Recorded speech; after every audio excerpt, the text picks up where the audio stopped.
for the audio, or you can even watch back. Giving players all the props, or put them on blast. We don't give no hot takes, only talk facts. We're giving all our devotion, riding high on this wave of emotion. Going all out, yeah, cause this is our time. No, ain't no stopping us till we reach the finish line. All in, we came here to win. We're gonna give everything. S-I-C-K on the run. S-I-C-K, sick, sick. On fire, we're ready to fight. We'll bring the house down tonight. S-I-C-K on the run. S-I-C-K, sick, sick. Play it on the car ride, play it when you lounge. X and O, you know that we can hold it down. Shout out to my man Sammy, got it off the ground. And to all the listeners tuned in right now, got debates, analysis, and speculation. This is sports talk for the new generation. You know where to find us, got a reputation. Sick podcast, your #1 sports destination. Giving all our devotion, riding high on this wave of emotion. Going all out, yeah, cause this is our time. No, ain't no stopping us till we reach the finish line. All in, we came here to win. We're gonna give everything. S-I-C-K on the run. S-I-C-K, sick, sick. On fire, we're ready to fight. We'll bring the house down tonight. S-I-C-K on the run. S-I-C-K, sick, sick. S-I-C-K, it's the sickest podcast. Tune in for the audio, or you can even watch back. Giving players all the props, or put them on blast. We don't give no hot takes, only talk back. S-I-C-K, S-I-C-K, S-I-C-K, S-I-C-K, S-I-C-K, S-I-C-K, S-I-C-K. All in, we came here to win. We're gonna give everything. S-I-C-K on the run. S-I-C-K, sick, sick. S-I-C-K, it's the sickest podcast. Tune in for the audio, or you can even watch back. Giving players all the props, or put them on blast. We don't give no hot takes, only talk facts. We're giving all our devotion, riding high on this wave of emotion. Going all out, yeah, cause this is our time. No, ain't no stopping us till we reach the finish line. All in, we came here to win. We're gonna give everything. S-I-C-K on the run. S-I-C-K, sick, sick. On fire, we're ready to fight. We'll bring the house down tonight. S-I-C-K on the run. S-I-C-K, sick, sick. Play it on the car ride, play it when you lounge. X and O, you know that we can hold it down. Shout out to my man Sammy, got it off the ground. And to all the listeners tuned in right now, got debates, analysis, and speculation. This is sports talk for the new generation. You know where to find us, got a reputation. Sick podcast, your #1 sports destination. Giving all our devotion, riding high on this wave of emotion. Going all out, yeah, cause this is our time. No, ain't no stopping us till we reach the finish line. All in, we came here to win. We're gonna give everything. S-I-C-K on the run. S-I-C-K, sick, sick. On fire, we're ready to fight. We'll bring the house down tonight. S-I-C-K on the run. S-I-C-K, sick, sick. S-I-C-K, it's the sickest podcast. Tune in for the audio, or you can even watch back. Giving players all the props, or put them on blast. We don't give no hot takes, only talk back. S-I-C-K, S-I-C-K, S-I-C-K, S-I-C-K, S-I-C-K. S-I-C-K. Turn up your volume. Because you're about to listen to The Sick Podcast. With Tony Marinaro. 55 seconds left in the penalty, a minute and 27 seconds left in regulation time. Boston 4, Montreal 3. Lafleur coming out rather gingerly on the right side. He gives it into Lemaire, back to Lafleur. Oh! The sickest Montreal Canadiens podcast. You're in the spot! Sports entertainment like no other. Rejoint, on lui fait perdre la rondelle, une passe devant. Et c'est le dégagement et ce sera la victoire des Canadiens. Stanley pour les Canadiens, le 23e de l'histoire. You found the dogs! John, you found the dogs! He found the dogs! And all together, they worked a young team to the top. And now, a 24th Stanley Cup banner will hang from the rafters of the famous Forum in Montreal. The Canadiens win the Stanley Cup. Brought to you by Energy Transportation Group. Driven to be different. La Vida Tibi. Embrace your true nature.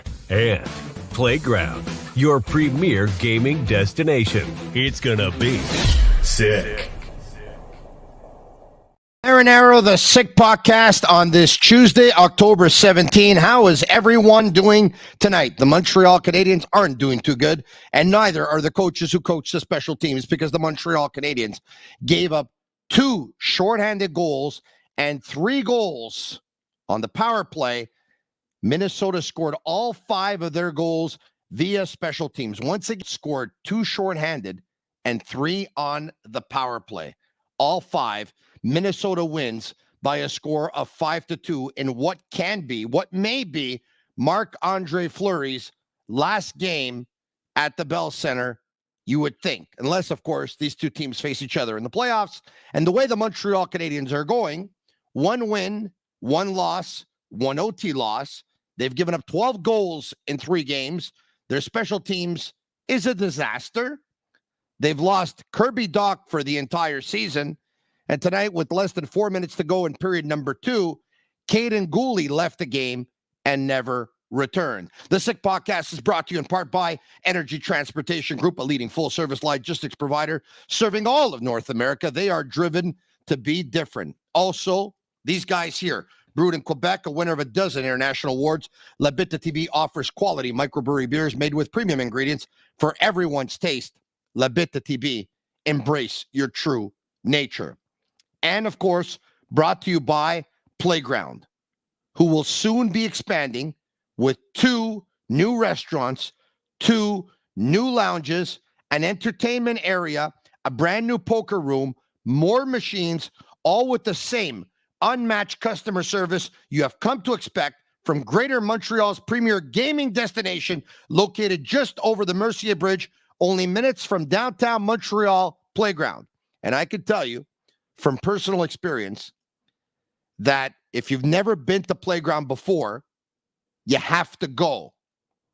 And once you go, there's no turning back. The customer service, what they offer you. You show up, you're greeted with a smile. Then you get there and you ask for your card. They ask for your ID. They give you your card, and they even give you some playing money to start. You're playing to start with their money that they email you a voucher, like their Facebook page. The list goes on and on. Let's get to the Montreal Canadiens. I think pretty soon we're going to start talking about the 2024 draft, the way it's going. 12 goals they've given up in the first 3 games once again. They've lost Dach. Who knows what's going to happen with Gooley?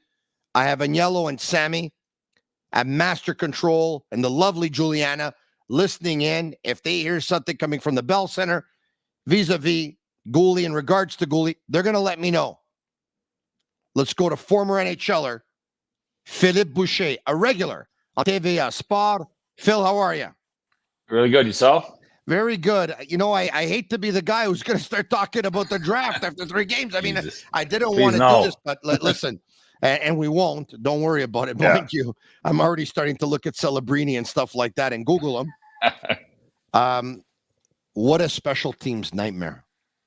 Well, 2 things we don't want to be talking about, right, is injuries in the 224 draft, right? That's what we're in injuries is hitting the Montreal Canadiens, and the fly is back, eh? Hey, the fly, is that the same it's fly? back. It's not leaving. Yeah, I've tried everything to kill that thing. I don't it's know not working. I don't know if I should say this because some people are very sensitive nowadays. I take pleasure in killing flies.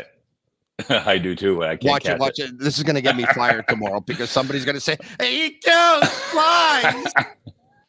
All right, back to hockey. Yeah. Hey, I got the stats in front of me, right? 26 hits by Montreal, 20 block shots, only 9 hits by Minnesota, and 7 block shots. But special team was the answer for Minnesota. And to me, I don't want to be negative on the Montreal Canadiens yet. It's very early in the season. I think there was a lot of positive in training camp. But who's going to lead the charge right now for Montreal? It was very unorganized in the first period. No tape-to-tape passes, no discipline, some unlucky penalties. But it was hard to watch tonight. And Minnesota is a good hockey club. I'm pretty sure they're going to have a good season. They're going to be a playoff caliber team. Who knows what they're going to do later in the season? Add to the team. But for Montreal, to me, I just wish we're not going to be talking about injuries and the 224 draft. That's what I wish for you and me, because I want to stay positive about this team. I want to look forward to a bright future for this team. Mm-hmm. But there can't be just the Dak injuries that cause all of this, right? It's to me. It's a pretty thin lineup. We think they got a lot of good young players, but at the top level, Evans was good tonight. Elonen was good tonight. Pizzetta did what he's supposed to do, but the top-handed guys and the veterans didn't do so much, and that's what worries me a little bit about this team. If we don't want to be talking about the draft this year, thank God there's no Connor Bedard, right? That's the good thing. There's going to be some good players, but there's no Connor Bedard, so we can't just wish for the Montreal Canadiens to be losing hockey. So Phil, yesterday, just before 5 p.m., our colleague Eric Engels, who's a regular collaborator on the Sick podcast every Monday night, reported that Kirby Dach had a torn ACL and a torn MCL. Yeah, and that would put his season in danger. I'm getting and I came on last night and I said, Eric, I can confirm I've heard the same thing, and I'll tell you right now, he is out for the season.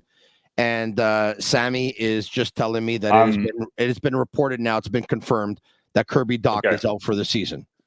Well, you guys brought it up yesterday, and there's no doubt that you guys would not go ahead and say things like that without being pretty sure. So you guys had the news, and it's a bad news. It's bad news for Kirby Dach. When I played a long time in the NHL, my dream was to play 1,000 hockey games in the NHL, and I came short about 300.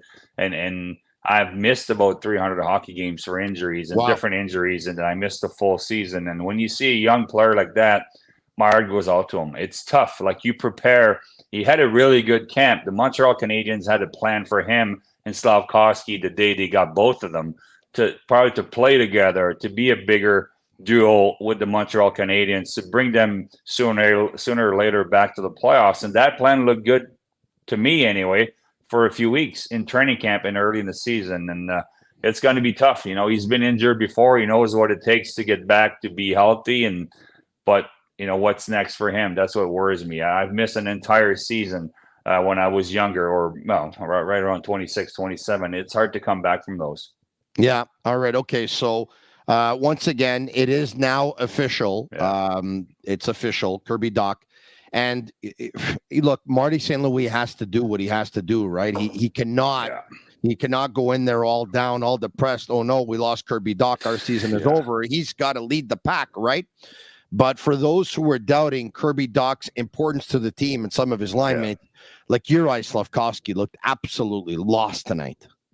I liked his speed. I liked he's a big boy. He's skating well, but he was lost. And it's tough. Martin St. Louis, last year I was doing TV and a few podcasts with you here and there, but I did not have all the time in the world to watch the entire hockey games, right? Because I was with Drummondville. I was left and right, Hockey Canada and everything. Now I do have time to watch hockey, and I couldn't wait to watch Martin St. Louis coach a hockey game and to look.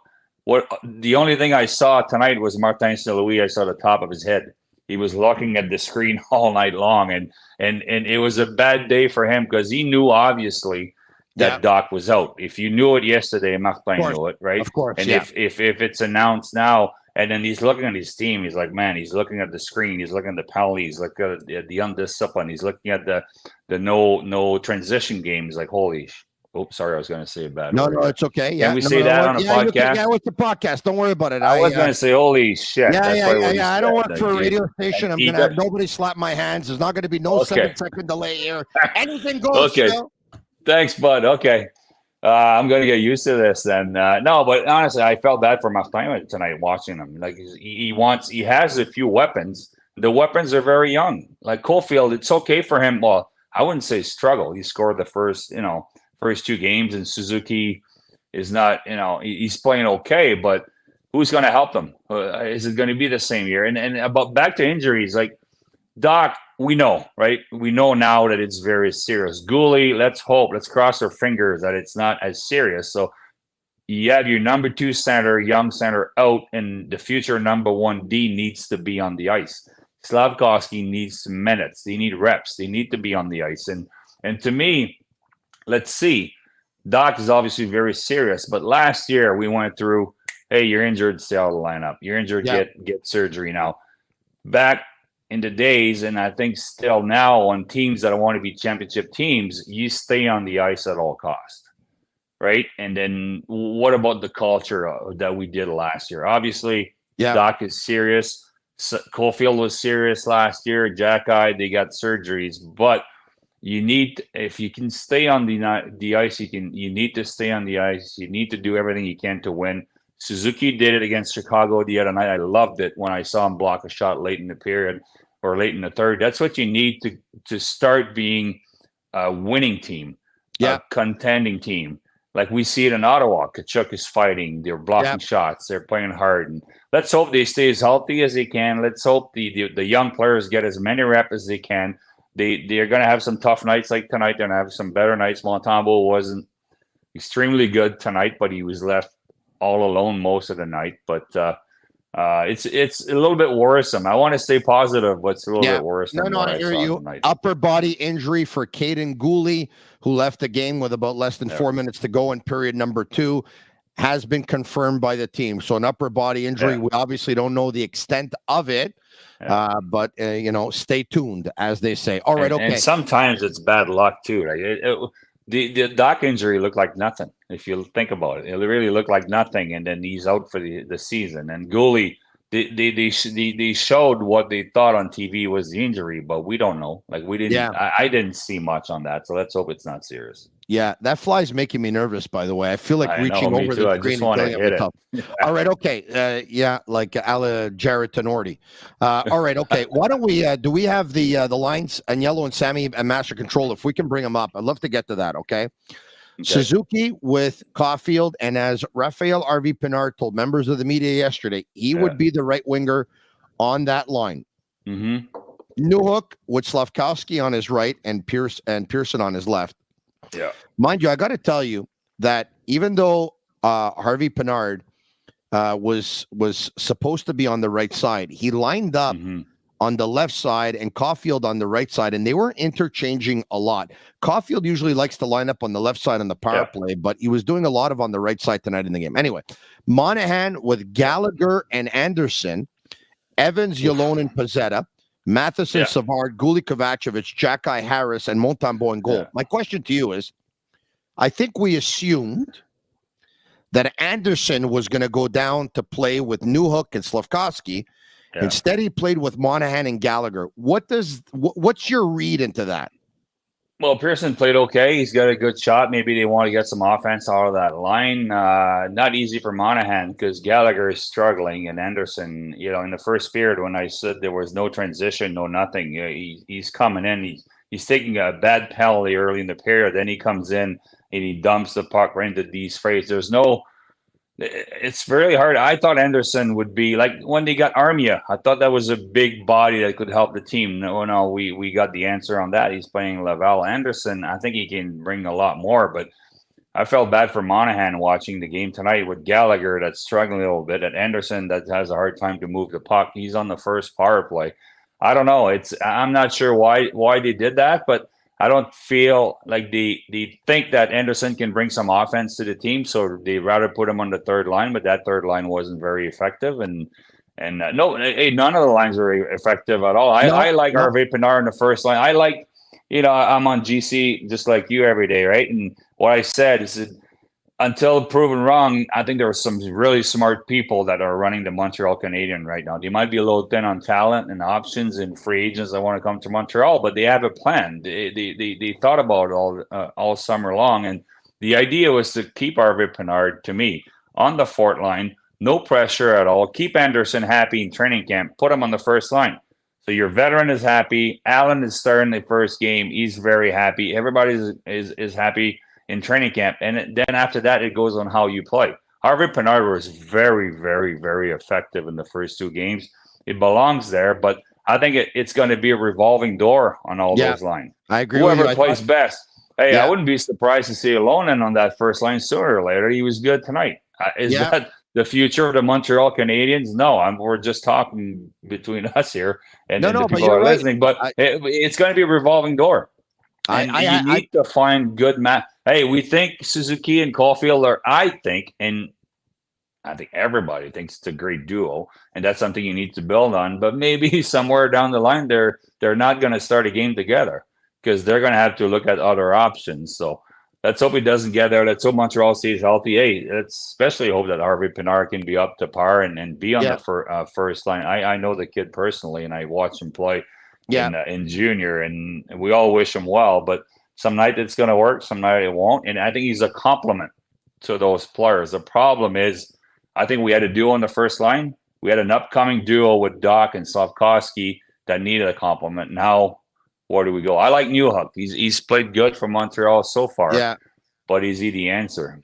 Phil, we have the same read. It was my read going into the season that pretty much everyone was going to play with everyone. If two guys were going to stick together, maybe from the beginning of the season to the end of the season or longer than anyone else, you would think it was going to be Suzuki and Caulfield because of their friendship on and off the ice, and obviously more so because of their chemistry on the ice. Having said that, I have two reads as to why Anderson was on that line with Monahan and Gallagher. Read number one, that was actually the second line and not the line of Newhook, Pearson, and Slavkovsky. That's my first read. My second read is Monahan is usually the guy that tries to get guys going, and it didn't work for Pearson. And I think they brought Anderson on that line to try and jumpstart Gallagher. Unfortunately, it didn't work. Well, is that ever going to work? I like the guy. He's had a good career, but it's tough. It's hard to watch at times. And he was okay on the power play, but how do you get him going? That's the thing. I think the answer, only he knows the answer. But offensively, that's the issue with Montreal. The only motor offensively is Caulfield that's going to score goals no matter what. We know that. He's going to score goals. And Suzuki has all the weight in the world on his shoulder to play against the number one centers of the other teams. Some nights, or at least at home or on the road most of the time.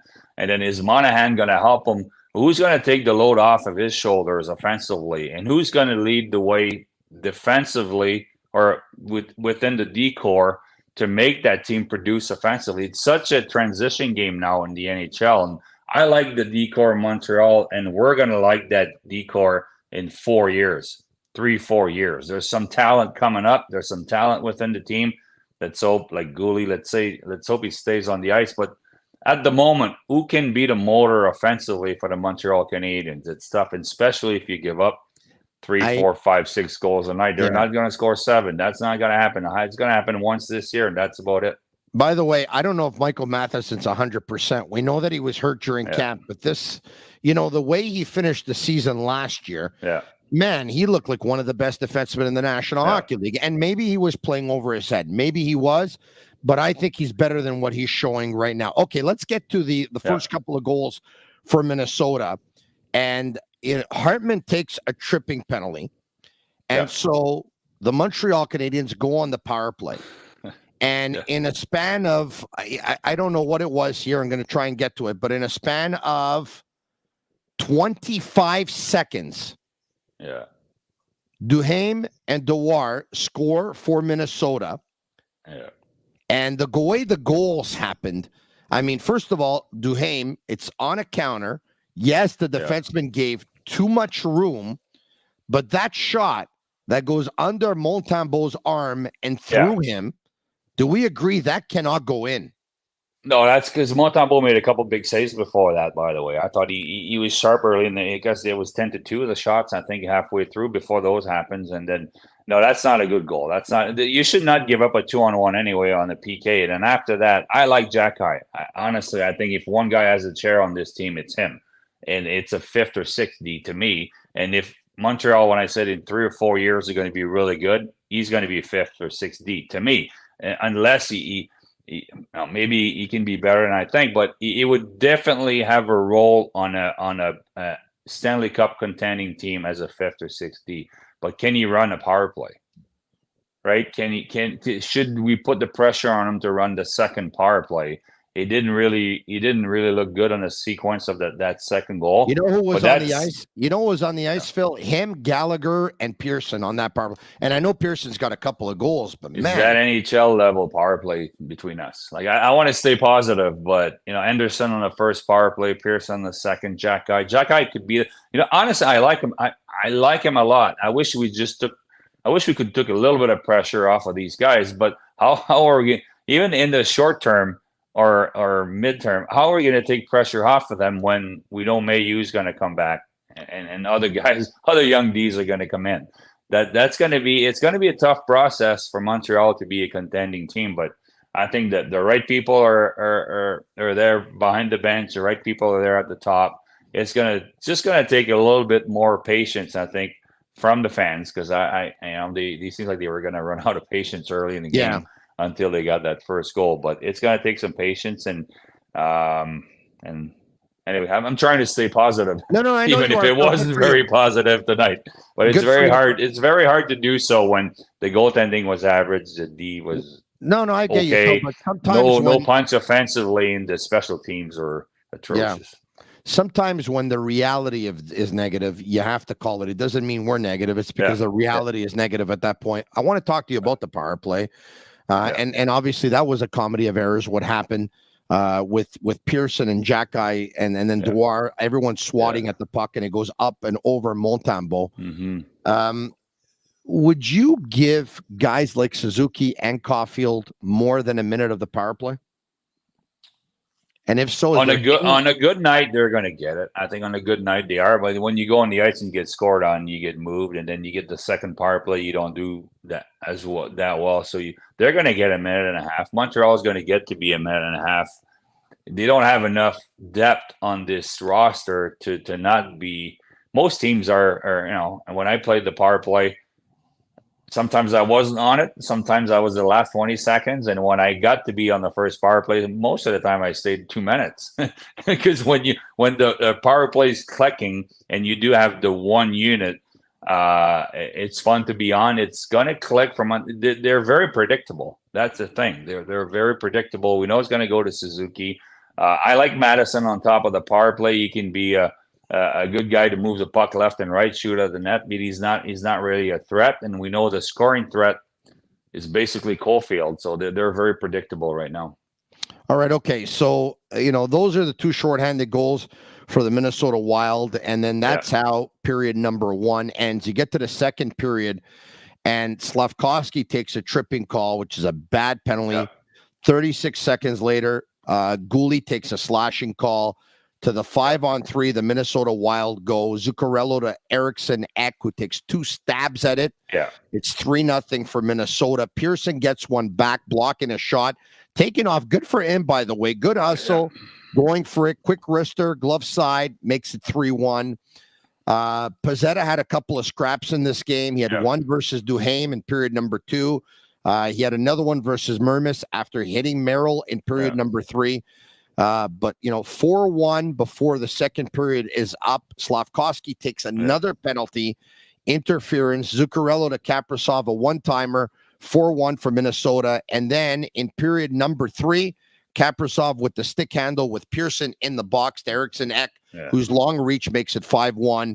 Newhook gets one dynamic. Back. That duo is dynamic. I'm watching Kaprizov. Yeah. Now I'm going to depress you. And I'm thinking, I had to sneeze. I have an allergic reaction right now. I'm watching Kaprizov and what he's bringing on that power play. And over the last couple of, yesterday, Eric Engel said to me, when the Canadians are going to arrive? And I said, when? He said, when they're going to get another guy who could score almost as much as Caulfield. Yeah. And I'm going to tell you something. I know a lot of people disagree with me, and I might be wrong. And if I am, I'm going to raise my hand and say I was wrong. But I'm having nightmares over not taking Michkov. I'm telling you, with each and every day that's passing there, I'm having nightmares that they didn't take this guy. Because he's Kaprizov. That's it. That's he probably will be, honestly. And the off ice might have been an issue. That's what we heard at the draft. I think a lot of teams, if he's that good, if he's as good as Kaprizov, a few teams are going to have nightmares, right? The one that could have picked him. But the thing is, to me, with Montreal, they had the time to be patient. Did they really need another young defenseman? Hey, if it's the best in the draft and he becomes what they thought, it's a good deal because you need big bodies, you need good right-handed defensemen, and you need depth at the position. But if Kaprizov becomes a very good scoring threat, imagine if Caulfield's going to be good. We know that he needs time. He's going to score goals. But if Caulfield eventually plays on the second line, Montreal is going to be a better team. And what does it take for him to play on the second line? He needs a very high-end winger. That could have been him. So time will tell. The thing is, off-ice issues, waiting for the player 2, 3, 4 years. Philly was willing to wait. Montreal wasn't willing to wait. So time will tell. But if it becomes what he was advertised by some people, when we only talk about skills and potential offensively in the NHL, he's going to be a good player. Yeah, Thomas LaFay says, don't start this, Tony. Well, Thomas, the beauty of doing your own podcast and working for a guy like Agnello and Sammy who give me carte blanche to do what I want to do is I can start it whenever I want, So if I want to say, hey, listen, I felt this way going into the draft, and I'm not going to stop now. And in the end, if I'm wrong, I'll say I was wrong, and that was it. It's not the first time, but I don't know what the future holds.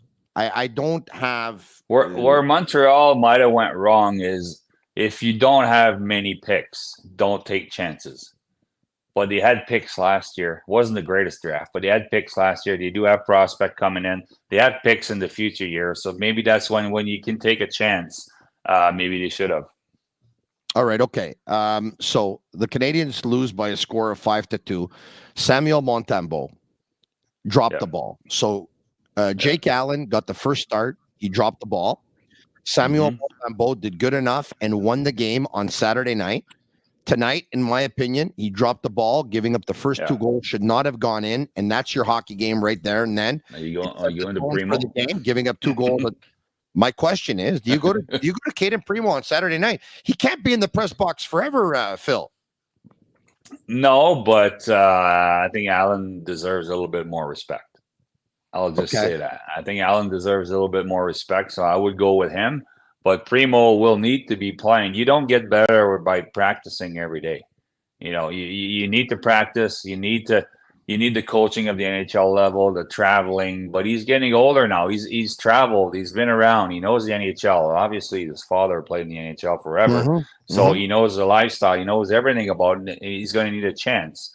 And if they kept him in Montreal, it's because they were afraid to lose him, probably, I would think. Or they're looking to move one of the other two, or maybe move him. But I think it's a little bit early. I would be patient. You need to keep. Well, Jake Allen's a good man. He's a good person. I've only heard he was in Drummondville. Obviously, before I was a GM there, I only heard good things about him, and my son knows him a little bit and all that. So you need to respect him. You need to have him play well, because Jake Allen's not going to be with Montreal in the long term. So you need Allen to play well. You need him maybe with a team that just struggle. Who better than a goaltender to bring the team straight, right? And Allen could be that guy, but Primo will need to play within the next few weeks. And maybe Montembeault was the answer for him. Montembeault was okay the first start. He was good the first start. He was just okay tonight.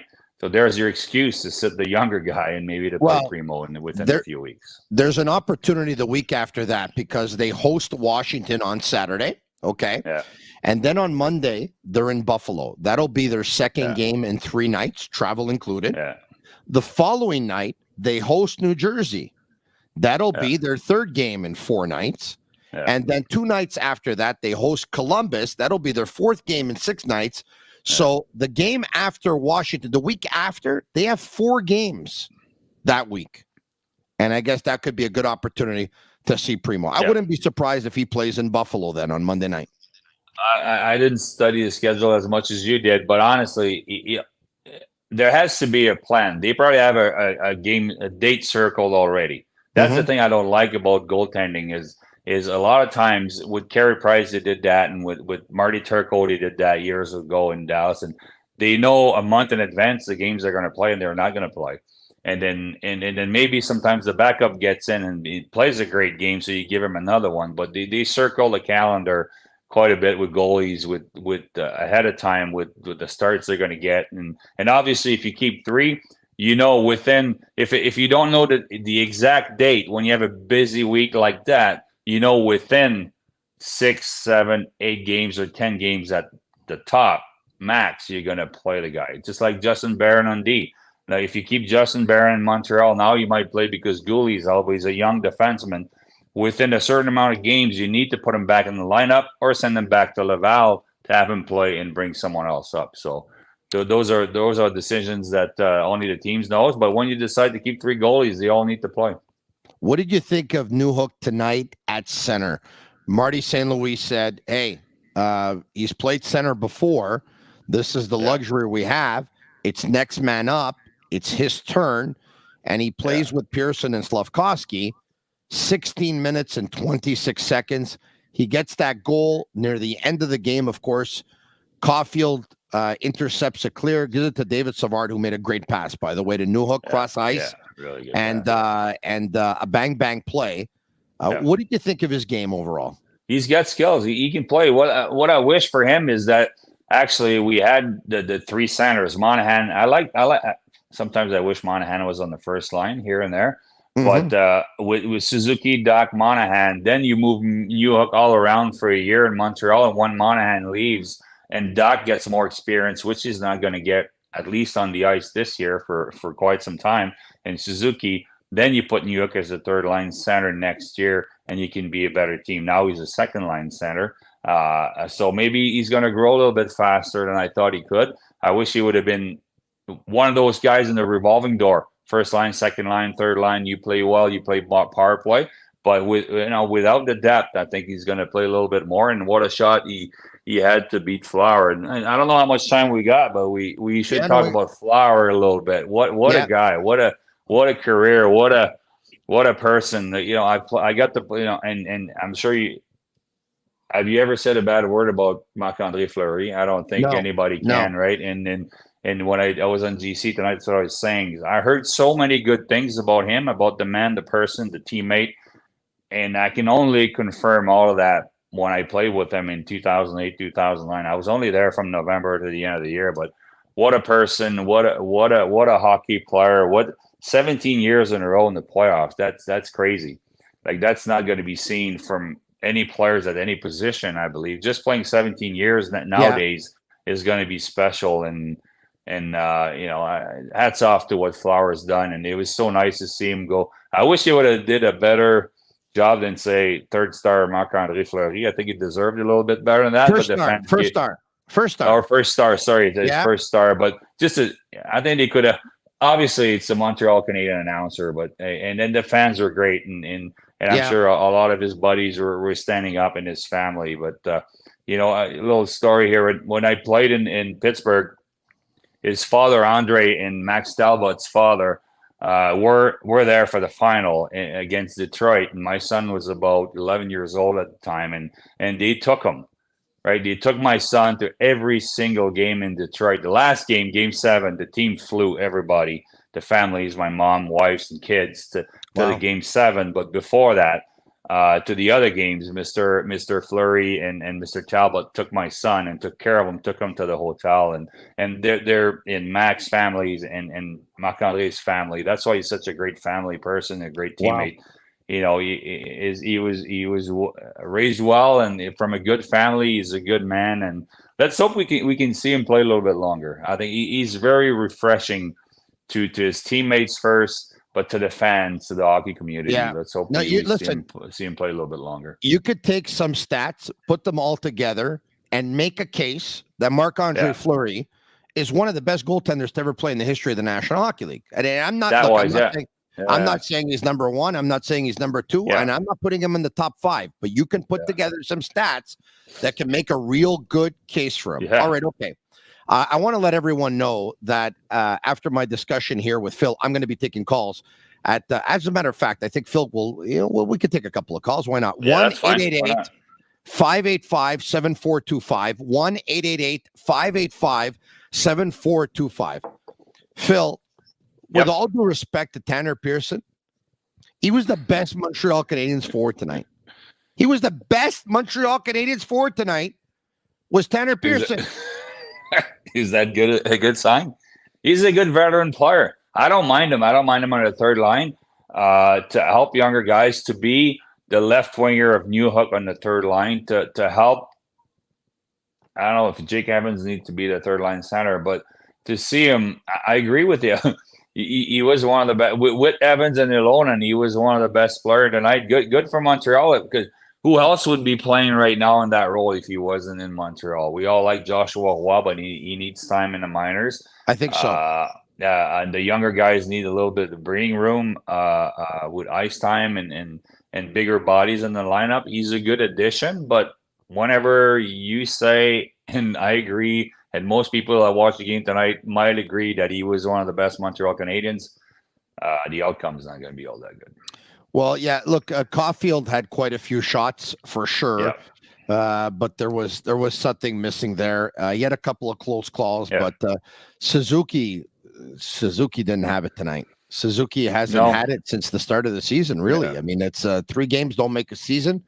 We're not going to panic, but count me as one who is surprised that the first 3 games of the season, a guy who's usually extremely motivated, Nick Suzuki, has looked the way he's looked. I know he's going to bounce back because he's a great player, but he's struggling right now. He is, and the highlight of his season is the block shot game 2 at the end of the game. But offensively, it's a little bit hard. He's been asked to run the power play because we don't have a QB in Montreal that feeds puck left and right or can shoot it, and so he's being asked to be on the half wall, the quarterback that feeds Caulfield. Caulfield doesn't want the puck, right? If you're a shooter, give me the puck when I need to shoot it. Give me the puck when I have a scoring chance. And it's a lot of pressure on him. I think he handled the pressure well last year as a first-year captain with a big contract and everything. But for him, there's going to be added pressure. And I think if one guy feels it a little bit and should feel it a little bit, it's him. I think he's a good man, a good young player, and he wants to win. He does not want to have another year like last year. He doesn't want any excuse. He wants to be the future Patrice Bergeron. And it's very... I don't say that lightly because I think Patrice Bergeron was one of the best center that's played the game, but that's what's going to be asked of him if Montreal ever wants to get back to be a winning team. And I think he understands that. Maybe he's not dealing as good with the pressure right now. Maybe he has a little bit of an injury or whatever. It's not clicking with Caulfield as much offensively as he wants to, but I'm not too worried about him. I'm more worried about the supporting cast. Who's going to help him out of this? Is Gallagher going to help him out of this? Is Monahan going to help him out of it? What's the answer? Is Monahan? I like Harvey Pinard. Trust me, I want him to score 40 goals on that first line. But right now, when Suzuki's struggling, who's the answer? Who's going to help him? Who's going to help them? Because when you wear the C in Montreal, you do have pressure that no one else has on the roster. Yeah, and when Doc went down, we talked about the fact that Doc is a big centerman, right? He's 6'4". He would usually go up against, or he could go up. He gives you he gives you that possibility of matching a big guy versus a big guy. Tonight, Eriksson Ek and all 6'3" or 6'4" of them just leaned on Nick Suzuki, and it was difficult. Who, by the way, Eriksson Ek, you know what? I see some Anze Kopitar in this guy, and I see a little bit of Sasha Barkov in this guy. He's really good. He's 2 of the most complete centers played the game, or Kopitar for a long time, and Barkov for the last 5 or 6 years. But if he can be that good, Minnesota is going to be good. But for Suzuki, I've said that a couple times last year. And I only wish for him that Doc could challenge him as a number one center, and Suzuki would be the happiest guy for that. That would make them a better team. They would have different roles. It's not going to happen this year, obviously, with the injury, but somebody needs to take the pressure off of them. And sometimes, on a good team, unless you have a McDavid, who's really the number one center, the number two center? Who was the best between Crosby and Malkin when we won the cup? Well, Crosby raised the cup first. Malkin won the Conn Smythe. You need a lot of help to be a winning hockey team, and Suzuki's going to need some help. Phil, great stuff. So you're Marty St. Louis. Yeah. Tomorrow you get to the rink. Yeah. It's the first thing you tackle. It's the first thing you do. Jesus. Well, who's healthy? And with my staff is what combinations can we find? You keep it. I think you need to give the team a break where you don't lay into them. I think it's unacceptable. The first period was unacceptable. We need to be better. Go back on the ice. Let's practice. Let's figure it out, because there's so many things that went wrong. Right? The transition, the PK was not very good. The power play was atrocious. So there's so many things to tackle. I think you need to get the team in the right frame of mind for the next game. We all know it's unacceptable. We've had a good training camp. We had a decent start. Let's be positive. Let's move on. But within the coaching staff, you're worried. Like what is a coach, Phil? What does a coach do after a loss like this that looked as ugly as this one? And I know every coach is different, but do you forget about it? You go home, you forget about it. Tomorrow's another day. Or is Marty going back to his office, asking the video guy to show him all the tape and not going home? I only coach in junior, but I think as a former player, and he's a former player, sometimes the answers are not within the tape. Just burn that thing tonight. What is there to watch there that's going to be constructive? So, because when you criticize a player, it needs to be constructive. Well, what are you going to say to some of these guys tonight within, or say Alex Burrows, hey, get the clips of Slafkovsky? No, let's throw it out. Let's understand we need to work a little bit harder. Let's understand that it's unacceptable.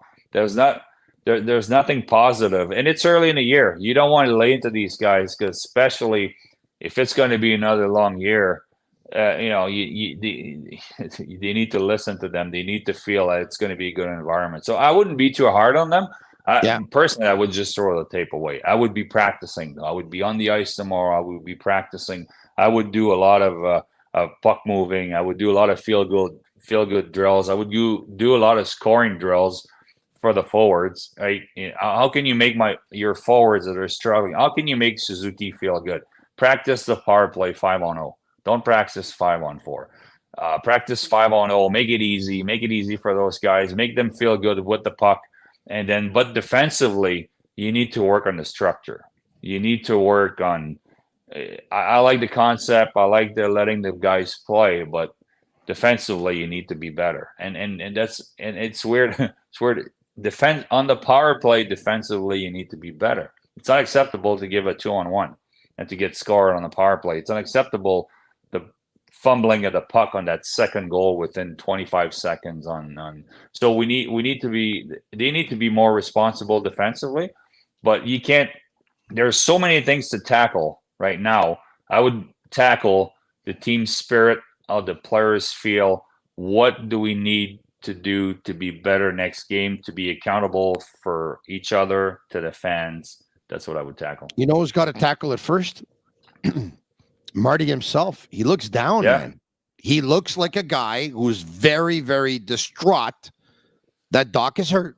Like that's. Oh, he probably had that "here we go again" fucking feeling, right? That's what I would have. Like, okay, now I'm looking. We planned all summer. We planned the training camp, the number of games, what we're gonna do, who's gonna play with who. We're taking the pressure of this guy.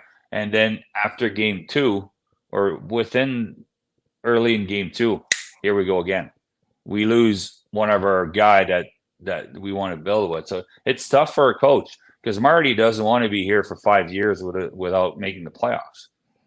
Right? He wants to be here. Year 1, it was a struggle. Draft early. Year 2, we're starting to build. Year 3, challenge. Year 4, I don't know if that's his plan, but I would be thinking that way. And then he had that, honestly, he looked down at that screen all night long. Honestly, every time they showed the coach from Minnesota, he's looking on the ice. And then he had Marty looking at the screen and looking for answers. And sometimes as a coach, as a young coach, and even though if it was in junior, my first or second year, you don't have the answers. When things go wrong, they go wrong. When injuries start, there's nothing. And he's probably thinking right now, especially when he saw Gooley go out again. Like, we don't know, but is it serious? He knows. They don't. Broken finger, elbow, wrist injury, minor injury, bruise. They know. Just take the night off. So it was, he looked a little bit down, but he knows better. I'm pretty sure right now he knows himself how maybe he looked at the team or whatever. And he's a very, even though if he has not a lot of experience. I don't know. I played against him. I don't know him all that well, but he's a very proud guy. And that's the one thing. I think if there's one guy that's looking forward to go to the rink tomorrow and help the team and turn things, nothing's major. They only lost a hockey game, but turn things around to the positive. It's Martin St. Louis tomorrow. Phil, appreciate taking the time. Thanks so much. We'll talk to you soon, my man. You're welcome, bud. Take care. All right, there you have it. The Montreal Canadiens, once again, in case you missed it, have confirmed that Kirby Dach tore his ACL and MCL and is out for the rest of the season. He will undergo surgery. And Caden Gooley sustained an upper body injury in the second period of tonight's game, and he is still being evaluated. On that note, we're going to take calls right here on the Sick Podcast. Habs fans, I want to hear from you. You called. Presented by Playground. It's You Called. It is presented by Playground, and I'm taking your calls at 1-888-585-7425. We are going to make this a forum for Montrealers and for Montreal Canadiens fans. Does that sound familiar? We're going to take your calls. We're going to give you an opportunity to recap the game. We're going to give you an opportunity to give us your observations. We're going to give you an opportunity to be happy when you want to be happy, to vent when you feel like you need to vent. We're going to give you an opportunity to talk about the game that just was, and you can do it toll free. You can grab your residential phone. You can grab your cell phone. You can give us a call at 1-888-585-7425. And if I really like you, I might even give you the opportunity to actually turn on your camera and we do a video call instead of an audio call. I've done that before with Stéphane in Quebec Cité. I don't think I've done it with anyone else other than Stéphane, but I think I'm going to do it again. 1-888-585-7425. I'm in the mood to take calls. Habs fans, are you in the mood to call me? We'll find out in about a minute or two. Sammy and Yellow are at Master Control. They're filtering the calls right now. They're taking them, and the lines are open. And once again, You Called is presented by Playground. Let's get to your calls. We'll get to your questions as well. I see a bunch of questions coming up. Bobby says, give him hell, Tony. I'll try. Others coming in. The only team that showed up was Minnesota, says Morantz. We have Larry in Burlington. Yes. Yes, Larry, just put the volume down because I'm hearing it. Of course, I hear the echo. Thanks for calling the Sick Podcast. I'm Marinaro. What's on your mind, Larry? Yeah, I wanted to comment on tonight's game. First of all, what I seen with that game is they came up against a team that's been rebuilding for the last 7 years. They're bigger, they're stronger, they're organized, they came on the attack. And on the other side of that, I think psychologically, the Habs losing Dach is a real negative thing. And Larry, I agree with you. You saw what size down the middle does. Joel Eriksson Ek, they couldn't handle him tonight. Yes, of course not. And everybody else there is big, strong guys. And when I hear you say you want to go for 5'7" Mitchkov, I scratch my head. You can't get those little guys in here. We got enough little guys. We need big guys like Doc. Okay. So you know what you can do? Yeah. No, I don't. You just tell me. Yeah, I'll tell you. So first of all, let's just tackle little 5'7" Michkov, who's 5'10". Okay, let's just do that. Okay, let's tackle 5'7" Michkov, who's actually 5'10". But for whatever reason, you found it convenient to say that he's 5'7". So he's 5'10". So he's a lot bigger than Cole Caulfield, who is actually 5'7". And Cole Caulfield is the best scorer they've had on this team. He's scored about 50 goals in the last 83 games he's played for this team. I agree. You understand? Capito mo? Yeah. So Totally. if Caulfield is the best scorer they have on this team and he's the shortest one, does it matter that Michkov is 5'10"? Does it matter? He's not a big guy. No, he's not a big guy. Neither's Caulfield, the best scorer on the team. And? Well, since you like statistics, the last 25 years, Montreal Canadiens are the smallest team on the smallest guys in the league. What have they won, Tony? They won nothing. Well, this is what you do. Get another what? 5'10". I thought I seen 5'7" or 5'8". No, he's. I can guarantee you that Matt Michkov is 5'10". Just take a look at HockeyDB.com and you'll find it out. By the way, that's number one. Number two, here's the deal. 5'11" means nothing. Okay. So now you're right. Then the last 25 years, the Canadiens have been small and they haven't won anything. Guess what? Okay. There's a bunch of other teams that are big, and only one team wins the Stanley Cup at the end of the year. So there's 30 other teams who aren't winning anything anyway. Well, let's look at the team last year that won. You see small guys at Vegas? Okay. They pound you into the ground. Yeah, that's right. So Vegas is a big team, and they won. You're right. Okay. Bigger is better. Ask my wife.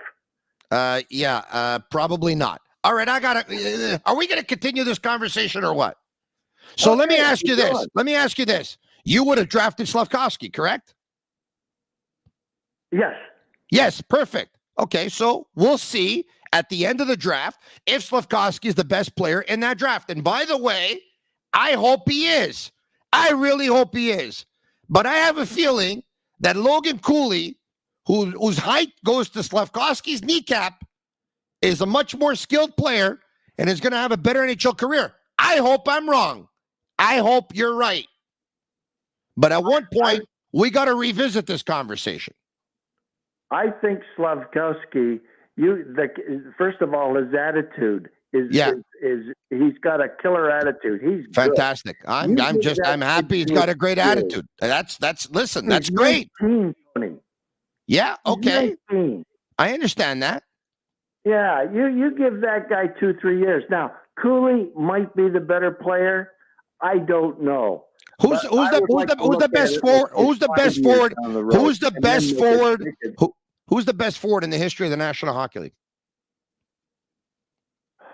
Whenever you're ready, okay? Did you stop thinking about it to justify your point? Just tell me the guy that holds all the records. He's got 61 individual records. He's got more records than the Rolling Stones. Who is it? Well, okay, Gretzky.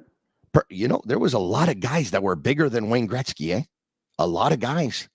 Oh, well, there were a lot of guys that were bigger than a 5'11" center Wayne Gretzky. There were guys who were 6'2", 6'3", 6'4". Le Gros Mario was like 6'5.5". Eric Lindros was towered over Wayne. There's a lot of guys who were bigger than Wayne Gretzky. And who the Montreal Canadiens coach? Would you not take him on your team when he played? Would you take him on your team? But you don't need 5 of them on your team, Tony. You already got a couple of them there. So this is what you do. This is what you do. You keep the best ones and you insulate them. I didn't tell you to have 5. I just told you to have the best ones. Well, you got a couple of guys now. Let's get bigger. What do you think Doc's doing? They miss Doc now. Well, what's he doing? You can't get the puck off Doc. They win games with Doc. I understand that they're bigger, but now you're just telling me you can't get Michkov because he's 5'7" when he's 5'10", because they already have small guys. Okay, so why don't you do this? Is it okay if you stop at Michkov, Suzuki, and Caulfield and then insulate them with big guys? Is that not? Can you not have 3 guys that 1 5'7", 2 that are 5'10"? The Canadiens won the Stanley Cup in 1986, correct? That's right. Yeah. They had Matt Snaslund? You know what? I don't know who they had maybe. Well, I know. They had Matt Snaslin. Yes. If you want, I can name the whole team for you. If you want, I can name the whole team for you. We got to go. We appreciate it. It was a good call, by the way. I hope you call again. Very, very good call. Very good call. So basically, I understand what you're saying, right? Bigger teams usually go further, and you think the Canadians already have too many small guys. Okay. But by your logic, you would never take a small player ever. You would have deprived yourself with probably one of the best hockey players to ever play the game, the best soccer player to ever play the game. You would have deprived yourself of these guys. That's okay. No problem. James is on the West Island. Call again, Larry. That was a great call. Got me going. James, what's going on? Hey, Tony, what's up, man? Hey, I'm doing extremely well. I'm good, too. Yeah. For the game. Yeah, I woke up yesterday. I saw the Kirby Doc news, and then, today I turn on the TV. Instantly, I see the 2 goals. I'm like, what the hell is going on, man? I'm cursed. It's just not a good start to the season. I mean, they lost a big man at the center ice position. They lost a guy who's got a lot of promise. They lost a guy who's got a very, very high ceiling. When Uri Slafkovsky, you want to know the truth. You want to get the pulse. You ask the players. When Uri Slafkovsky is asked about losing Kirby Doc, and he says, it's freaking terrible. It's awful. And the coach comes out and says, we're not going to feel sorry for ourselves because you know what? The rest of the team doesn't care. Or the rest of the league doesn't care, pardon me. The players, they feel it. They know. This is not the same team without Doc. I know it's only one game, but they're not. I agree. And by the way, I'm a big fan of Kirby Doc. And what happens when another centerman gets hurt? Because, I don't wish this on any, but a centerman's going to get hurt at one point. Mm-hmm. There's going to be a centerman who's going to get hurt. At one point, it's the law of averages. It's going to happen. It's contact sport. Everyone gets hurt nowadays, almost. I was thinking maybe they could call up Beck from the OHL, maybe give him some reps if it really gets desperate, Yeah, well, they're not going to get desperate. Doing over there. I haven't been paying attention to his season right now. I know it's early, but Well, they're not gonna be that desperate.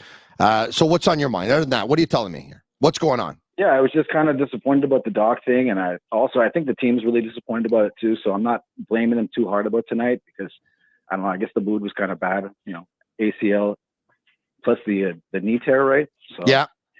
If it was if I was on his team too, I'd feel pretty miserable too, especially knowing his importance to the team. And yeah, exactly. It sucks for Slafkovsky too because a new hook. They looked like they were playing great together. Slafkovsky looked. Slafkovsky. Yeah, pardon me, Slafkovsky. There was a little bit of an echo. That's why I thought you had finished. Slafkovsky looked unbelievable. Game 1, unbelievable. Mm-hmm. Yep. Tonight. He didn't look like an NHL player. He was okay tonight. I didn't think he was great. He kind of looked like, Really? The whole team was bad, though. I thought he was the worst. I know I want to see a little bit more from him, but I'm still willing to wait and give him I'm going to give him the whole season to see how it goes. I personally, I thought the game went very fast for him tonight. That's what I thought. But hey, I respect your opinion. Thank you very much for calling. You call again. I want you to be a regular. One more thing. Of course. When I noticed the other day on the Chicago game, because I guess Chicago doesn't have a lot, but Bedard, every time they got a power play, it felt like he was on the ice for 2 minutes or something. And he was touching the puck a lot, It if the team's depleted, we don't have Doc and stuff like that. Just throw Slafkovsky on the power play and let him touch the puck or something, let him get comfortable. Even, what's your friend Bouchard there, Philippe? Yeah. He was talking about the guys on the power play without anybody out there, just making it easy for them. I agree with that. I think that's a good idea. You know what Chicago's doing with Connor Bedard? They're running their power play the way a basketball team operates their offensive strategy. You get the ball into the hands of the best player. They're putting the puck onto the stick of the best player. And you know what I love about Connor Bedard? This guy shoots the puck all the time because the more you shoot, the more you're going to score. And it hasn't gone in for him all that much just yet, but it will. And when they start going in, they're going to go in. You need a player. I brought up Michkov before, and I'm because the Canadians haven't had a good power play since Sheldon Surrey at the point and Alex Kovalev, who was the key to the power play. The key to the power play was Kovalev. I love Suzuki. I love Caulfield. Caulfield's going to be a big-time goal scorer in the National Hockey League. He already has. We already know that.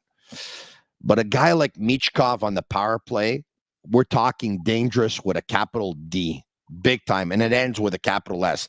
That's how dangerous he is. James, I want you to get into the habit of calling the Sick Podcast with me, Marinaro, after every Montreal Canadiens game. Thanks for taking the time. I appreciate it. Thank you, Tony. Take care, man. The lines are ablazing at 1-888-585-7425. 1-888-585-7425. Montreal Canadiens. Surprised anyone didn't say, well, they played 3 games in 6 days. Yeah, some teams play 3 games in 4 days. Troy is in Fredericton. Troy, what's going on? Hey, Tony, long time no hear. How you been, bud? Yes, very, very good. What are what are those things again that you're growing in the back there? What are I'm not growing them. Nature does. The fiddleheads. Yeah, fiddleheads. Yes, That's I went right. fiddlehead this summer. Yeah. Did you ever get yourself? Did you ever try? Did you ever try them out? Did you get a taste there? I never got any fiddleheads, but I got to tell you, the Montreal Canadiens, some of them tonight looked like some bubbleheads. They could use some fiddleheads. They give you energy, Tony. Yeah, tell me what's on your mind, my man. Listen, well, a big shout out to George Laraque. He's turned Pizzetta into an animal. I love it. I thought he had the best energy out there tonight. I was thinking halfway through that third period, or even the beginning of the third, I would have moved him up in the lineup, as with Jake Evans. I thought I really liked those 2 guys tonight. And I mean, the last exhibition game, Pizzetta scored a one-timer from the slot, and I had flashbacks to Steve Shutt, Tony. It must be too much. All that? Yeah. You had flashbacks to Steve Shutt? You know that. Pardon? No, Pizzetta. That last exhibition game against the Ottawa Senators. Yeah, that shot was unbelievable versus the Ottawa Senators. Yes, that shot in the slot. I didn't think he had that shot in him. And you're right to bring up Big George Laraque, who gave fighting tips, lessons, tricks, advice, all of that on the ice with Pizzetta and Jack Guy. Of course, Jack Guy had his fight versus Ryan Reeves. Pizzetta had 2 fights tonight. And in 3 fights for those 2 players, 3-0, 3 wins for George Laraque. You can see what George has taught them, right? I'm not even going to say it. I don't even want to let the cat out of the bag, but the off balance stuff and just the little things that these guys are doing this year. Yeah. By the way, George taught them. I watched the first 2 periods with George Laraque tonight. Did you? Nice. Yeah, I did. I watched the first 2 periods with George Laraque and Stefan Gonzalez. Stefan is co-owner of a resto bar on Wellington Street in Verdun called Social, and they have a radio show at BPM Sports, which goes Monday to Friday between noon and 3 p.m. They invited their listeners to show up to the cafe bar, to the resto bar, to watch the game with them. And I made an appearance as well. I was there for the first couple of periods, and I saw George's face light up when Pizzetta had his first fight. Unfortunately, I was home to watch period number 3, so I didn't see his face light up after the second fight, but I'm sure it did. Yes. All right, okay. Yeah, it had to. All right. Great job, George. If you're listening, great job, buddy. I still think about that. I have a photo saved to my computer of Lucic. They're lined up at the face-off, and Milan is looking away. He's looking up to the rafters. He wants nothing to do with Big George. So, yeah, well, some will say that Big George still should have gone after him anyway. We appreciate taking the time. I do too. Take care of those fiddleheads. Have fun with them. We'll talk to you soon. At 1-888-585-7425. I'm Marinaro. It is the Sick Podcast.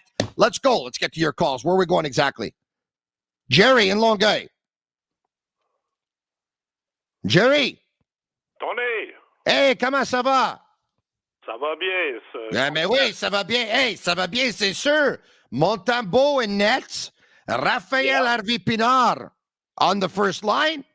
The premier yesterday who calls the coach Michel Saint-Louis. Mais ça va bien. C'est sûr que ça va bien. Mais oui. Yeah, well, listen, I mean, it was a rough game, that's for sure. It was a rough game. When Allen lets in 2 bad goals, he stinks. When Montembeau lets in two bad goals, it was a rough game. Okay, it was a rough game. Yeah, I got a stat for you. That yeah, give me a stat, Jerry. Let me guess. The amount of Quebecers that played on the Canadiens when they won the Cup in 1993. There's your stat, huh? Oh, no, that's Louis from Mercier. Louis from Ville-Mercier, yeah. He's the one who's going to give you that one. No, I mean, you look at the last year at the stats for the Canadiens, and somebody made a comparison about how many guys like on, I believe it was Boston that last year that had 35 points or more, and how many guys in the Canadiens had 35 points or more during the season? Yeah. And it was like 9-3. It's called depth, my friend. That's what it is. But, it's called depth. Yeah, I know, but and then I have no life. I'm retired. So I did my little research, and I looked at other teams like Tampa and the Rangers, and I did pretty much every team that made the playoffs. And they all had 7, 8, or 9, or even 10 guys who had 35 points or more. We had 3. We had Caulfield, Doc, and Suzuki. That's it. Now, I know there was like injuries, but there are injuries on every team. Yeah. What that means to me is that we just don't have enough offense. Our third and fourth line, I love guys who work hard, but you're not going to get a lot of points out of it. But Jerry, you don't even have to do that exercise. They finished last a couple of years ago and 5th last year.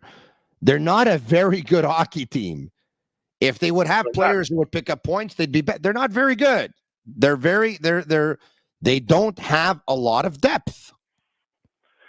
But defensively, I think they'll be fine. Once they get everybody in there, like Lane Hudson and the others, and maybe Logan Mailloux and whatever. But offensively, Tony, I don't see anybody coming up that has maybe Joshua Roy, but that's about it. And even Owen Beck, he was a point game player in junior, so he'll be a third liner. That's why I keep harping about Michkov. It's not to tick people off. It's because in 3 years from now, when they will have turned the corner and will be somewhat of they'll be a competitive team 3 years from now. This guy will slide in, best case scenario, hopefully. He'll slide in, and then boom, he'll do on the power play what Kaprizov did tonight. Kaprizov tonight was a magician. When he had the puck, he couldn't touch it. But that's it, Tony. And I'm always like this. What did they tell us this draft? That we're a lot of high-octane offensive players, right? Yes. And I know that we drafted 6th, okay. Or 5th. And we didn't go for an offensive player. I got nothing about David Ryback. I'm sure he'll be fine, this kid. He'll be good. He looks like a tall kid with talent. But we don't have any offensive skills. Remember Bergevin when he used to say, number 1 centermen don't grow in trees, right? Well, they certainly you don't find them a lot in the bottom first round or second round. So I think we missed our opportunity there, and we're going to have to be really creative if we want to bring in some free agents. Well, hold on a second. You missed an opportunity at a number 1 centerman where? No, but maybe not a number 1 centerman, but at least an offensive player. I'm not necessarily always about centerman, but even an offensive player. Now we drafted a defenseman. Look, I would have gone with the offensive player, but only time will tell. But, that doesn't change the fact that, they lost tonight, and that's got nothing to do with them losing tonight, right? But because Michkov, if they would have drafted him. Tony, is he still playing soccer in?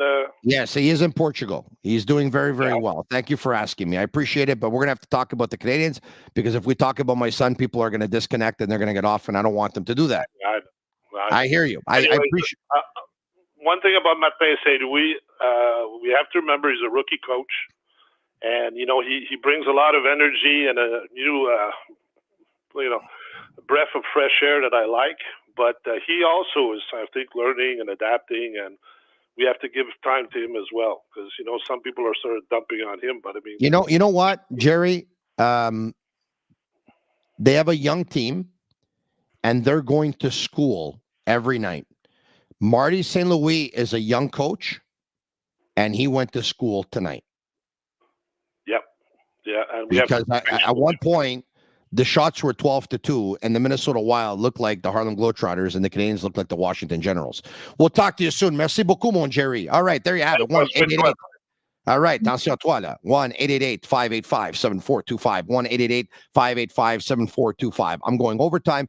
I usually stick around till around 11 o'clock. It is 11:09, and I don't care. I'm in one of those moods. I'm about to catch fire pretty soon. Let's take one last call. Richard in New York. We're going to New York. Hey, Tony, how are you? Very, very good. Where exactly in New York are you? I'm in the Hudson Valley. Oh, that's nice. Okay. Close to Newburgh, New York. Okay. Very, very good. River. Yeah. All right. Start spreading the news. I'm leaving today. today. I want to be a part of it. New York, New York. These Marinaro? vagabond shoes are longing to stray right through the very heart of it. New York, New York. I want to wake up in a city that doesn't sleep and find I'm king of the hill, top of the heap. What's going on, my man? Hey, I'm a big fan, a big Habs fan. Yeah. And thank God for you, because you're a lot more entertaining than the Habs nowadays. Thank you very much. Yes. Once upon a time, I used to love to sing when I was on the air, and then I was told to stop. You're pretty good. And I sang anyway. You know Go ahead. Didn't you go on Ellen and you were dancing on Ellen once? No. I was dancing on Live with Kelly and Ryan. Oh, okay. Yeah, that was great. Yeah, with Anderson Anyway, Cooper, who was filling in for Ryan Seacrest that night. Yes. I won the dance-off, by the way. You know the story. I got there. My wife is Kelly Ripa's biggest fan. I got there. My wife says to the security guard, I'd love to take a picture with Kelly Ripa. Can I? And he says she usually doesn't take pictures. The only person she ends up taking a picture with is the person who ends up winning the dance-off competition. So he says, you should enter. My wife goes, well, I'm way too shy for that. He says, well, maybe you should ask your husband. So when they come around and they start asking everyone in the audience if they want to be a part of the dance-off, you know what they say, right? Happy wife, happy life. I take part in the dance-off. Exactly. We're 4 people. From 4, we go to 2. From 2, boom, we go to the crowd. They ask for, their vote, and, I wasn't born to lose. What can I tell you? What's on your mind, my man? Well, speaking of husbands and wives, I mean, you're a good-looking man, but I think Mark Consuelos is a little bit better looking than you, maybe. No, he is much better looking than me. I can definitely guarantee you that. What's going on, my man? Well, when do you think they'll give Primo a shot here? I mean, they got nothing to lose, and I thought, you know what, you can go to him on Saturday. I think Phil Boucher raised an interesting point and said you still got to give Jake Allen another opportunity to see if he's ready for it. So in the end, you know what I'm going to say? I'm going to say Monday in Buffalo. Yeah. I'm going to say Monday in Buffalo. That's when Primo's going to get his first start of the season. If I was a betting man, that's what I would bet. Monday in Buffalo. Okay. And I mean, I agree with you on the Mitchkov thing. But I mean, is Primo the answer? Go ahead. Is Primo the answer? I think not at this point, but why not give him a shot? Yeah. Well, listen, this is what I know. After 3 games, Allen's not the answer, and Montembeaux's not the answer. Neither of them. Yeah. And you know what? To tell you the truth, it would probably be asking too much for them to be the answer, because the team just suffered once again a very, very big loss. Some people are underestimating losing Kirby Dach. It's a huge loss for this team. Yeah. As Larry was saying in Burlington, and he was right, they don't have enough players who had Dach's profile at that position. For sure. He's the biggest one at that position. And you know what? Missing, taking Slav over Logan Cooley might. Yeah, but let's not. I already talked about that. Slavkovsky looked great with Dach in the first game. Tonight, he looked like a guy who was just as demoralized as Marty St. Louis and the entire fan base. And a fan base. Have you heard anything about Cooley yet? Cooley, we don't know yet. No, he's being evaluated. But, we had it. Eric Engels had it, our collaborator on Monday nights. He had it yesterday afternoon at 5 o'clock that it was a torn ACL and an MCL for Kirby Dach. And I came on last night and I told you that I checked with my sources and I was able to confirm that. And somebody just wrote to me and said, you know what? Others could have confirmed it too. Yeah, but they chose not to because, breaking stories, it's hard for some people because they're afraid they're going to be wrong, and some people just don't have the contacts. But Eric has them, and he wasn't afraid to break it because obviously when he broke it, he knew that it was legit. It was 100% and good for him, and very, very bad for Kirby Dach, who was at the Canadiens morning skate today. He was hanging out. He was talking with Marty St. Louis on the bench, and Marty was saying it's a very difficult thing that Kirby Dach is going to go through here, so we have to try and keep him around and involved as much as possible.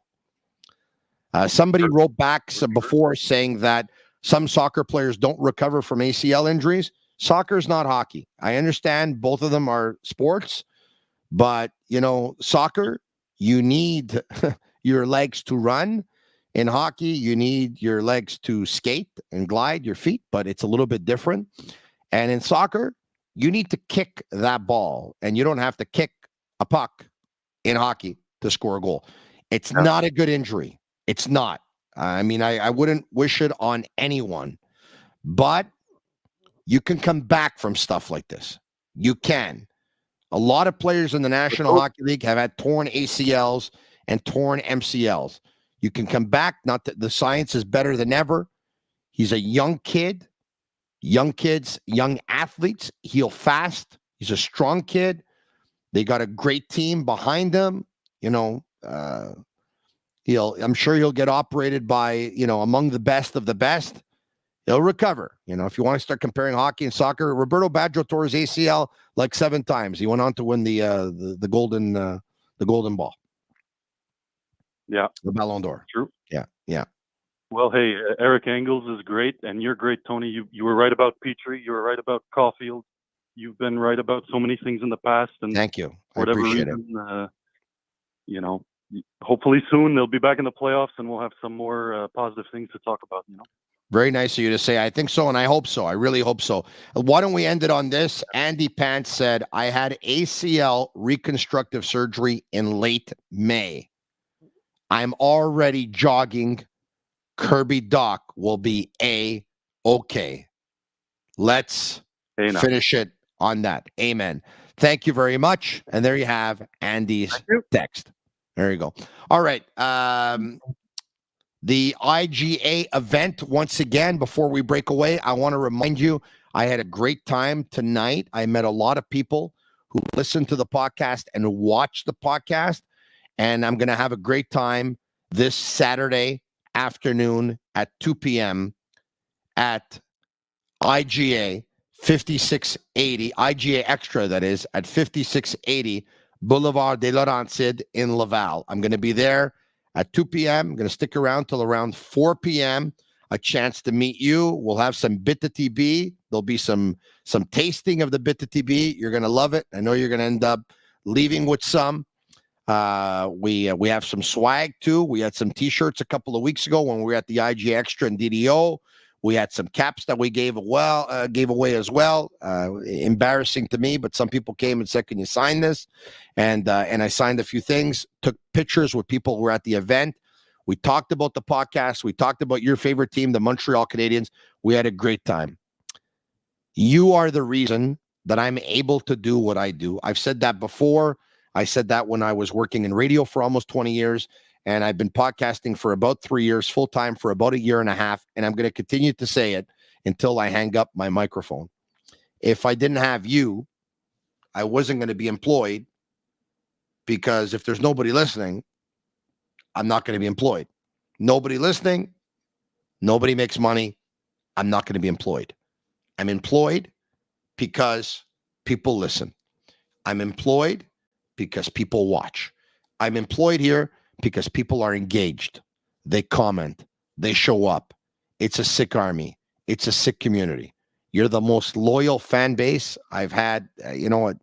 Going back 20 years, I am privileged. And I don't take it ever for granted. I'm privileged to have the most loyal fan base ever. Not everyone likes me, which is too bad. I wish they did, but I understand.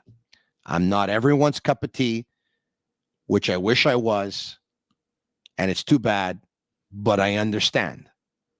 But even at that, even though I may not be, you watch, you listen, you tell your friends about it, they watch, they listen. I love you all. I'll be back tomorrow night, same time, same place, The Sick Podcast. Weeknights at 10 p.m. For Agnello and Sammy, I want to thank Playground, Energy Transportation Group, and Bittt Tibi for being partners. They're Cavallaro and Yellow and Sammy are. And Juliana. I'm Marinaro. And that's a wrap. Hope you don't miss us too much until next time. Follow the Sick Podcast with Tony Marinaro on YouTube, Instagram, Facebook, Google Play, and Apple Podcasts. The Sick Podcast is brought to you by Energy Transportation Group, driven to be different. Bittt, embrace your true nature. And Playground, your premier gaming destination.